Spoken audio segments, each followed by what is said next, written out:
Дэг 2. За ажиллаж явах шиг байна. За хэдүүлээ ярилцаад үзье. Өнөөдөр юу маркет ямар хөө байдалтай байна? Байр суурь ямар хөө байна? Ойр үеийн тенденцнууд юу байна? Хэдүүлээ ярилцаад үзье. Тэгэхээр эхлээд ерөнхийдөө хэдүүлээ заавал энийг фундаменталтай олдох хэрэгтэй байна. За Украиний асуудал тийм ээ. Яг одоогийн байдлаар Украин одоо тэр бүлэг хүмүүс байгаа шүү дээ. Бүлэг хүмүүс. Ихэнх Украин хүмүүс бол анхнаасаа тийм биш.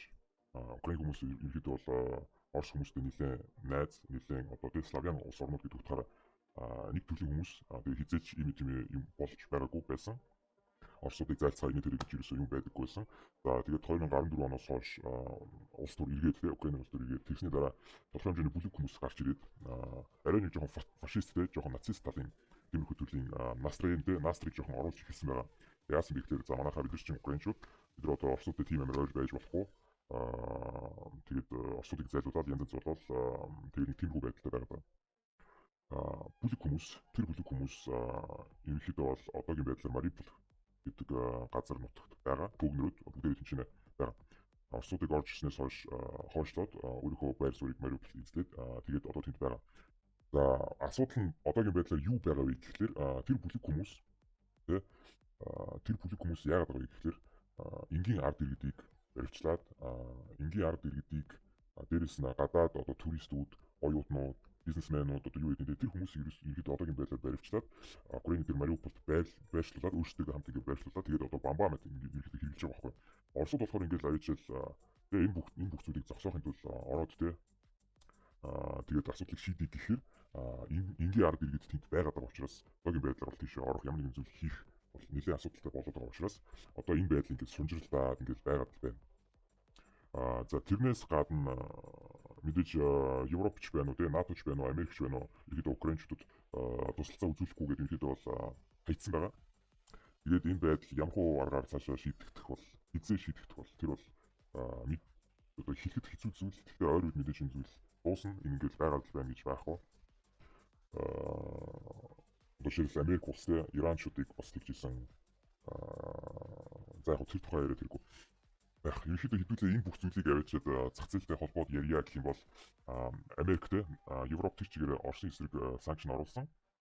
Санкшн оруулахдаа хамгийн гол хийгээд байгаа юм нь ерөнхийдөө Оросын газыг, Оросын нефтийг, Оросын металлуудыг тэгээ нүүрс одоо юу гэдэг нь тэгээ Оросын тариа тэгээ энэ бүх зүйлүүдийг авахаа боллоо гэж ерөөсөө зарласан. Тэр нь ерөнхийдөө бол хамгийн гол тийм санкшн төрлийн зүйл болоод байгаа. Тэр Макдоналдс хаах, тэр Apple утаснуудыг оруулахаа болоод компьютер оруулахаа болоод тэр бол нэг асуудал биш. Яг л хажууд талд нь Аз байна те, Хятад байна, Солонгос байна. Тэр бол нэг асуудал биш. Хамгийн гол юм нь болохоор team sanction оруулсан байгаа. Тэгээ тэрнээс болоод одоогийн байдлаар Европт аюу хэцүү байдалтай байгаа. Европ энгийн ард иргэд бол зовж байгаа. Хэрвээ урд нь газ за төлбөр ярьж үзье. Хэрвээ урд нь газынхаа төлбөрийг сарын төлбөрийн заа жишээлбэл 100 сая төгрөг байлаа гэж бодъё. Тэгэхээр одоо тэр сарын 100 сая төгрөгийн төлбөр нь 4 дахин удаа өсчөөд 400 сая төгрөг болчиход байгаа байхгүй юу? Харин 400 сая шүү дээ. За бензин мэдээж яг адилхан. Хэрвээ бензинээ мэдгүй хэдэр чинь 3000-аар авдаг байсан бол одоо 12000-аар авч байна 1 литр бензин. За мэдээж үүнээс болоод хамаг хоол хүнс одоо юу гэдэг бүх төрлийн үнцэн дээш өсөж байна. За тэрнээс гадна Европоос гадна Америкчууд бас өөрсдөө бас нэлийн хэцүү байдал орсон байгаа. Бас л Оросоос газ авч ирсэн, бас л нефть авч ирсэн. Гэхдээ тэрнээс гадна Америкчууд өөрсдөө болохоор Оросоос металл төрлийн зүйлүүдийг Америк авдаг гэсэн байгаа байхгүй. Тэгвэл тэрийг авахаа болоод ингүүт ерөнхийдөө Америкчууд яасан бэ гэхээр Иранчуудтай харилцаад Венесуэлтэй бас харилцаад бид нар танахаас авдаг бол ёо гэсэн чинь нөгөө хэд нь яасан бэ гэхээр тэгвэл энэ санкшнуудаар болцгоо. Яг тэгвэл энэ санкшнууд Оросын эсрэг оруулсан санкшнууд бидний эдийн засгт ч гэсэн амар том хувь нөлөө үзүүлээд байна. Хэрвээ та биднээс авъя гэх юм бол тэр санкшнуудаар болцгоо гэсэн юм хүү шаардлага тавьсан байгаа. За дараагийн асуудал юу байгаа вэ гэхээр рубль гэдэг зүйлийг хэдүүлээ ярилцъя. Доллар гэдэг зүйлийг хэдүүлээ ярилцъя. Тэгээ валютыг хэдүүлээ ерөнхийдөө бас ярилцаад үзье. Тэгэхээр одоо хүртэл доллар гэдэг зүйл маань ерөнхийдөө бүхний хэмжүүр байдаг гэсэн тийм үү? Долларын эсрэг одоо юу вэ? Европын за евро байсан байдаг гэж бодъё. 1 доллар тэдэн евро тий 1 доллар тэдэн төгрөг 1 доллар тэдэн юан тий 1 доллар тэдэн British pound гэдэг. Доллар гэдэг зүйл андаа л хэмжигдэх хүн байсан. Тэрнээс гадна улс орнууд хоорондоо арилжаа явуулаад те ямар нэгэн зүйл бараа таваар цааш наашаа болоод явж явах үед дандаа доллар гэдэг зүйлээр хэмжигдээд тэр доллар гэдэг зүйлээр ерөнхийдөө тэр арилжаа хийдэг байсан байна. Одоогийн байдлаар бол энэ бүх явдлаас болоод доллар байр суурийг алдаж эхэлж байна. Доллараар одоо энэ бүх арилжаа хийх гэж явагдахаа болоод ерөнхийдөө бол national value-аар те улс орнуудын өөрсдийнх нь value-аар цаашдаа одоо арилжаа явагдах бах бараа таваарч байна юу ч вэ хамаагүй. Тэгээд одоогийн байдлаар бол Оросууд, Хятадууд, Энэтхэгчүүд, Иранчууд, Туркууд тэгэл ингээл бас энэ хойно бас зөндөө улс орнууд байгаа. Энэ улс орнууд хоорондоо доллар гэдэг зүйлийг ашиглахгүйгээр хоорондоо одоо ямар нэгэн байдлаар асуудал шийдэх болчиход байгаа байхгүй. Тэнгүүд доллар гэдэг зүйл бол ингээд байр суурь алдах бол маш том болцоод болчлоо. Болцоо гэдэг зүйл угаасаа тийм магадлал гэдэг зүйл байгаа. Тэр магадлал нь амар өндөр хөвтэй болчиход байгаа байхгүй. Тэрнээс хамаараа мэдээж крипто ертөнц бас өсөх, крипто ертөнц цаашаа хөгжөөд хамгийн тэ чухал одоо тийм дараагийн валютын хэмжээний хөгжөлтэй хамгийн тийм чухал зүйл болох одоо тэр алхам нь энд байгаа байхгүй. Блокчейн тийм. Гэхдээ ямар крипто, ямар coin вэ гэж би ярихгүй. Ер нь тэр блокчейн гэдэг зүйл ерөнхийдөө бол ингээд доллар гэдэг зүйлийг магадгүй цаашдаа орлуулаад тэгээд мэдхгүй ямар нэгэн тийм international coin байх уу би одоогийн байдлаар бол тэрийг ярих бол жоохон хэцүү байна. Гэхдээ энэ бүх зүйл ерөнхийдөө тенденшн те цаашаа хөгжлөн ерөнхийдөө тиймэрхүү байдалтай яваад байгаа. Тэгээд хэдүүлээ одоогийн зах зээлийг хэдүүлээ ярилцаад үзье. Одоогийн зах зээл гэдэг зүйлс бидээс ярьсан те доллар гэдэг зүйлэр байна. Доллар гэдэг зүйл байна. Тэгээд тэрний эсрэг зах зээл гэдэг зүйл байна. Зах зээл гэдэг зүйл байна. Доллар өсөх үед хэрвээ доллар өсөх үед зах зээл өрөө ундаг байна. Энэ бол зүгээр л хууль, зах зээлийн хууль, механизм ингэж ажилладаг байна. Доллар унах үед зах зээл өсдөг. Зах зээл гэдэг юм дээр болохоор юу орж байгаа гэхээр бүх одоо баг ихэнх дэлхийн байдаг те ихэнх компани хувьцаа Америкийг аваад үзэхэд S&P тэгээ Европыг аваад үзэхэд FTSE, DAX те юу гэдэг Оросыг авч үзэх юм бол REIT байна те тэгэл хятадын одоо бүх компаниуд гэдэг чинь бас те баггүй хэмжээний юмнууд байдаг шүү дээ. Тэгэхээр дандаа доллартай харьцаатай байдаг. За валют мэдээж ойлгомжтой те доллар эсрэг угаасаа валют бүх валют байдаг. Доллар өсч явах үед ямар нэгэн валют ундаг. Тэгээд харилцаа холбоо угаасаа тийм байдаг. Тэрнээс гадна бас гурав дахь нэг хэсэг нь те юу вэ гэхээр мэдээж gold, oil, газ те кофе, сахар одоо юу гэдэг те металлууд тэр бүх зүйл чинь бас тийш орчиж байгаа. Гэхдээ гурав дахь энэ хэсэг нь болохоор бас арай өөр төрлийн юугаар механизмаар ажилладаг. Тэр бол hedge маягаар ажиллахаас гадна яг хөө зарим нь hedge маягаар ашиглахаас гадна зарим нь болохоор үлрэлийн тэнхиглүүд байдаг шүү дээ. Oil, газ чинь үлрэлийнх өвс өхөд ирэхээр тэр oil gaz гэдэг зүйл жишээлбэл те зундаа жоохон буураад юм ингээд янз бүрийн арай өөр бас ингээд механизм цаана бас өөр механизм байгаа. Тэгээ ерөнхийд нь хэдүүлээ зах зээлийг ярих юм бол иймэрхүү байдал байна. Тэгэхээр хэдүүлээ сая ярьсан тийм ээ доллар гэдэг зүйл байр суурь алдаж байна. Доллар гэдэг зүйл Америкчууд өөрсдөө ч гэсэн ерөнхийдөө бол энэ тал дээр нэлээд айцтай байгаа. Бүх тэр коммодити хүмүүсийг бүх тэр Federal Reserve-ийн хүмүүсийг ярьж байгаа сонсоор ерөнхийдөө нэлээд тийм бодтой болцсон байгаа байхгүй. Яна одоо ингэж магадгүй тэгж магадгүй гэсэн юмуд Америк болчиход байгаа байхгүй. Тэгээд хэдүүлээ чарт гэдэг зүйлийг харах юм бол сүүлийн байдлаар бол нэг ийм тренд байсан байгаа. Тэгээд энэ тренд маань яасан бэ гэхээр ийшээ хурдсаж эхлээд тийм ээ. Ийшээ хурдсаж эхлээд энд нэг хэдэн хоног зогсож байгаад флат үсээд тэгээд доош нь унахдаа ерөөдөө buyer талаас одоо орчсон хөдөлгөөний эсрэг бас тодорхой хэмжээний нэлээд дайж хөгжлөн оруулж чадсан байгаа зүйлүүд. За тэгээд дээрэс нь спорт зонууд бол энэ хэвд байгаа. Спорт зоноос одоо энэ байгаа хөдөлгөөн бол энэ спорт зоны reaction байгаа. Энэ reaction хэрвээ doubt яваагаар тэгээд тренд гэдэг угаасаа зүйлээ хэрвээ хай хийж чадахгүй байх юм бол доллар маань бол ингээд тренд нэвтрээд ингээд доош болчиход байгаа байхгүй. Ерөнхий тренд нь ийм болчиход байгаа. Ямар хэлбэртэй тренд байх вэ? Ямар энэ дотор ямар тренд байх вэ? Тэр бол дараагийн асуудал. Ерөнхий байдлыг харах юм бол иймэрхүү байдалтай байна. Тэгээд дараагийн спорт мэдээж энд байгаа тийм ээ. Одоо эндээс ирээд хэрвээ маркет маань доош унаад одоо энийг эвдлээд ирнэ шүү дээ. Тэнгүүд чинь лав теори эвдэрч байгаа байхгүй. Ингээд эвдэрч байна. Эндээс мэдээж ямар нэг реакшн гарч ирнэ. Энэ реакшн нь магадгүй энэ хүртэл хүч магадгүй. Магадгүй энэ ийшээ хүрээд унах ч юм уу. Энэ хөтөлбөрийн юмуд байгаад байгаа байхгүй. Ийм хөтөлбөр байгаа. Аль эсвэл 3 дахь вариант нь мэдээж ямар байж болох вэ? Өсөлтийн вариантууд бас ямар байж болох вэ? Эндээс явчих магадгүй одоо шууд те одоо өслийн вариант гэдэг өөр өнгөр үзье. Шууд одоо эндээс явчих магадгүй нэгдүгээр, хоёрдугаарт яаж болох вэ гэхээр эндээс ирээд явчих магадгүй те. Гэхдээ энэ вариант нь болохоор бас энэ авир руу орж ирээд ямар нэгэн манипуляшн хийж магадгүй. Энээс доош тэгээд явж магадгүй. За өөр ямар вариант байж болох вэ гэхээр за мэдээж тэгээд эндээсээ дэше явах те.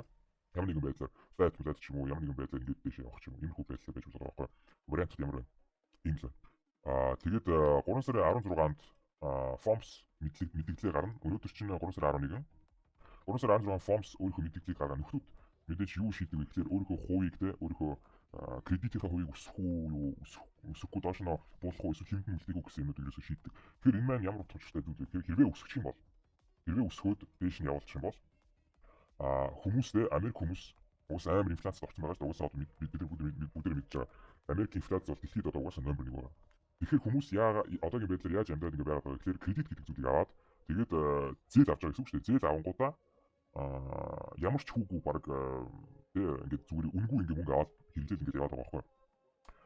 Тийм болохоор одоогийн байдлаар ингээд гайгүй ингээ байгаад байгаа тийм мэдээж бизнесүүд ингээд кредит аваад ингээд инфляцтай байгаа ч гэсэн кредит аваад ингээд бизнесээ цааш өргөжүүлэх ингээд ямар нэг аргаар ингээд яваад байгаа. Хэрвээ энэ хувь гэдэг зүйлийг бодлогын хувийг өсгөчих юм бол тэр бизнесүүд маань тэр хүмүүс маань ерөөхдөө амар хэцүү байдалд орчод байгаа. Энэ кредитийг авахаа болно. Авахаа болоод ирэхээр мэдээж тэр доллар гэдэг зүйл маань өөрөө үнд орчих واخгүй юу? Доллар гэдэг зүйл маань өөрөө үнд орчин. Доллар өөрөө үнд ороод ирэхээр зах зээл унана. Зах зээл бол шууд унана. Тэгэхээр амар хэцүү байдалд орчод байгаа байхгүй Америк. Бүх зах зээлүүд унаад доллар өснө. Бүх одоо S&P хэдүүлээ аваад үзье. S&P хэдүүлээ аваад үзье. Одоо угаас S&P уналттай байгаа ш. Та анзаарсан бол сая доллар өсчихсэн тэр үеэр яасан бэ гэхээр S&P унжсэн. Тэгээд хэрвээ доллар цаашаа өсөөд бодлогын хувийг өсгөөд ингээд яачих юм бол энэ маркет бол тэр чигээр нурна. Энэ маркет нурна гэдэг чинь их маркетууд бас үүштэй нурна гэсэн үг шүү дээ. Ганц S&P нурах биш. Энэ бол дэлхийд тэр чигээр нөлөө үзүүлнэ. Хэрвээ эдгээр одоо 3 сарын 16-нд долларын хувийг өсөхгүй бид нар хэмтэн үлдээнэ тий болио гэх юм бол яах вэ гэхээр доллар өөрөө унаад зах зээл өөрөө өснө гэсэн үг. S&P өснө, валютууд өснө. Энэ хүү байдлаа авах. Тэгээд хэдүүлээ хэрвээ яг зүгээр техникл анализ тал дээр хэрвээ харах юм бол ерөнхийдөө бол энд амар сонирхолтой зүйл болсон байгаа. Бидний доошо тренд байгаа. Доошо трендээс эхлүүлээд энэ ч амар сонирхолтой зүйл болж байгаа. Энэ доошо унлаа маш хурдан дээшээ реакшнтэй дээшээ гарч ирлээ. Иймэрхүү төрлийн эргэлтүүдийг ерөнхийдөө V хэлбэртэй эргэлт гэж яриад байгаа. Тэгэхээр энэ Dow Jones эвдэрсний ерөнхийдөө шинжлэх байгаа байхгүй. V хэлбэрийн эргэлт болсон. V хэлбэрийн эргэлт болсны дараа доошо унаад хэрвээ эндээсээ дахиад low хийж чадахгүй дээшээ явсан тохиолдолд иймэрхүү тохиолдолд ерөнхийдөө тренд гэдэг зүйл маань эвдэрх тохиолдлууд маш их байдаг. Тренд эвдэрнэ тий ерөнхий тренд эвдэрнэ гэдэг чинь тэгээд нөгөө тийш явна гэсэн үг шүү дээ. Тэгэхээр S&P тал дээр ирэхэд иймэрхүү төрлийн зүйлүүд маш их харагдаж байгаа. Одоо сүүл байсан селлерийн хэсэг маань бол энд байна те. Энд байна. Эндээс доош орж ирсэн. Энд Америкийн зах зээл нэгдсэн чинь хизээ юм бэ? 2 өдөр өмнө юм байна шүү дээ. Хэрвээ хэдүүлээ энэ кэндлүүдийг баруудыг унших юм бол buyer нэлийн хүчээр гарч ирсэн. Селлер дарсан ч гэсэн энэ селлер маань хаана өссөн? Эндээс байсан шүү дээ. Селлер дарлаа байхгүй. Дарлаа тийш гарч ирлээ. Дарлаа тийш гарч ирлээ, тийм ээ. Тийш гарч ирлээ. Эндээс селлер дахиад унлаа. Тэгээ яасан бэ? Энэний дараа болохоор Buyer маань ямар ч хүндрэлгүй амар нэлээд дэжгүй ингээд тийш гараа явчихлаа. Энд байсан спорт зон байсан. Энэ спорт зон руу яасан бэ гэхээр селлер дахиад дарсан. Volume нэлээд дэжгүй байгаа. Ямар ч нөлөө байгаагүй. Доош орч чадаагүй. Энэ бол дайралт байсан. Энэ бол энэ зон руу те спорт зон руу дайралт хийсэн. Ямар ч утга учиргүй хөдөлгөөн болсон. Энийг бүгдийг хүлээж авсан. Хэдүүлээ CVP агаар ерөөхдөө кластerdаа задлаад buyer селлерүүдийн балансыг харах юм бол энд бол селлер бол нэлээд дарсан ч гэсэн ямар ч үр дүнгүй зарлууд болсон. Осныг хэдүүлээ анзаарч болно. За тэгээд ерөнхийдөө цаашдаа дахиад өнөөдөр жишээлбэл ингээд Европын зах зээл нэгдээд ямар ч хүндрэлгүй бас ингээд дэше явж чинь хэрвээ эндээс дахиад доош орж ирч чадахгүй байх юм бол ерөнхийдөө энэ зүйлийг энэ хайг эвдлээд ингээд явсан тохиолдолд тренд маань эвдэрч байгаа байхгүй. За тэрнтэй адилхан хэдүүлээ сая доллар дээр харсан тийм ээ. Энд бас тренд байгаа. Энэ тренд маань аль хэзээ эвдэрч ирсэн. Одоо бүх юм ерөнхийдөө бол ойрын хугацаанд шийдэгдэх гэдэг байгаа байхгүй.